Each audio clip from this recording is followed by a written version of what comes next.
Ageing यानी बूढ़े होने का प्रोसेस हर इंसान को इफेक्ट करता है। हम सब चाहते हैं कि हम हमेशा जवान रहें, लेकिन वक्त के साथ हमारी स्किन पर रिंकल्स आने लगते हैं, बालों में सफेदी दिखने लगती है और हमारी एनर्जी भी कम होने लगती है। लेकिन आखिर हम बूढ़े क्यों होते हैं? क्या इस प्रोसेस को स्लो किया जा सकता है और क्या साइंस के पास इसका कोई हल है? सबसे पहले ये समझना जरूरी है कि एजिंग असल में होती क्या है। साइंस के मुताबिक एजिंग एक बायोलॉजिकल प्रोसेस है जिसमें हमारे सेल्स धीरे धीरे अपनी फंक्शनैलिटी लूज करते हैं।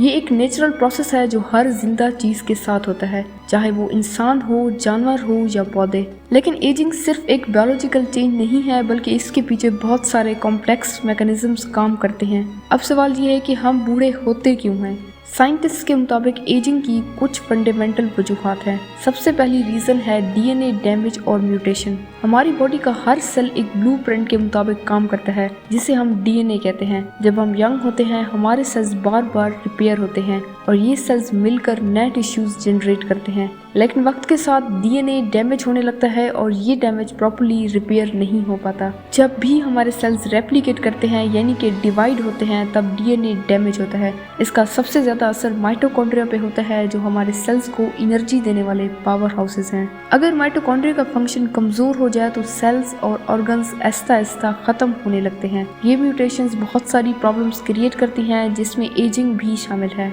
और एजिंग की दूसरी बड़ी रीजन है टीलोमेयर्स का छोटा होना। ये टीलोमेयर्स जो हमारे क्रोमोसोम्स के एंड पर होते हैं, एक प्रोटेक्टिव कैप का काम करते हैं। हर बार जब एक सेल डिवाइड होता है तो ये टीलोमेयर्स थोड़े से छोटे हो जाते हैं। जब ये एक लिमिट तक पहुंच जाते हैं तो सेल्स मरना शुरू हो जाते हैं या प्रॉपर्ली काम नहीं करते। टीलोमेयर्स का छोटा होना ये एजिंग का सबसे बड़ा रीजन है। अगर हम बात करें एजिंग की तीसरी रीजन की, तो वो है फ्री रेडिकल्स और ऑक्सीडेटिव स्ट्रेस। हमारी बॉडी हर वक्त फ्री रेडिकल्स जनरेट करती है, जो छोटे छोटे मॉलिक्यूल्स होते हैं जो हमारे सेल्स को डैमेज कर सकते हैं। जब ये डैमेज ज्यादा होता है तो ऑक्सीडेटिव स्ट्रेस होता है, जो एजिंग को एक्सेलरेट करता है, यानी एजिंग के प्रोसेस को बढ़ा देता है। जंक फूड, पॉल्यूशन, स्ट्रेस और अनहेल्दी लाइफस्टाइल इस प्रॉब्लम को और भी बढ़ा देते हैं।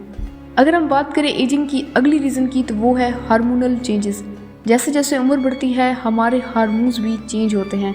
मिसाल के तौर पर ग्रोथ हार्मोन्स जो हमें यंग और एनर्जेटिक रखते हैं, वो आहिस्ता आहिस्ता कम होने लगते हैं। एस्ट्रोजन और टेस्टोस्टेरोन लेवल्स भी गिर जाते हैं, जिससे स्किन लूज होने लगती है और मेटाबॉलिज्म स्लो हो जाता है और मसल्स वीक होने लगते हैं। अब हम बात करते हैं प्रोटीन मिसफोल्डिंग और सेलुलर वेस्ट के बारे में। हमारी बॉडी के अंदर जो प्रोटीन्स बनते हैं वो हर काम के लिए रिस्पॉन्सिबल होते हैं, लेकिन वक्त के साथ कुछ प्रोटीन्स मिसफोल्ड होने लगती हैं या म्यूटेट होने लगती हैं। मतलब कि सही तरीके से ये प्रोटीन्स काम नहीं करती। ये प्रोटीन्स और सेलुलर वेस्ट हमारी बॉडी के अंदर जमा होता रहता है, जिससे डिजीजेस और एजिंग का प्रोसेस फास्ट हो जाता है। अगर हम बूढ़े होने के रीजंस को समझ लें तो क्या हम इस प्रोसेस को स्लो कर सकते हैं?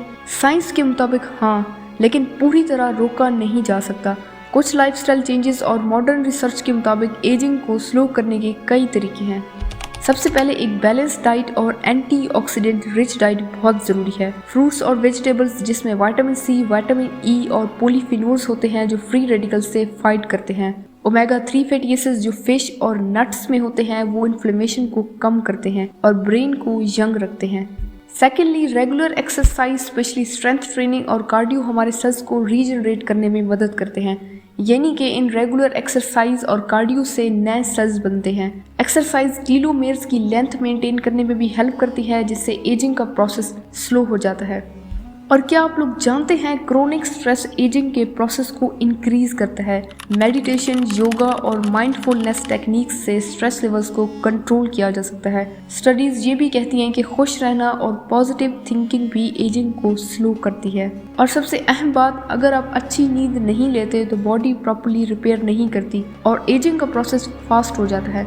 आपकी बॉडी के लिए 7 से 9 घंटे की डीप स्लीप बहुत ज़रूरी है। अब हम बात करते हैं साइंस और एंटी एजिंग रिसर्च की। आजकल साइंटिस्ट एंटी एजिंग मेडिसिन और थेरेपीज पर काम कर रहे हैं, जैसे कि stem cell therapy, gene editing और सिनोलिटिक्स जैसे एडवांस ट्रीटमेंट्स एजिंग के प्रोसेस को स्लो करने में मदद कर सकते हैं। और अब बारी है एक सवाल की कि क्या हम हमेशा यंग रह सकते हैं?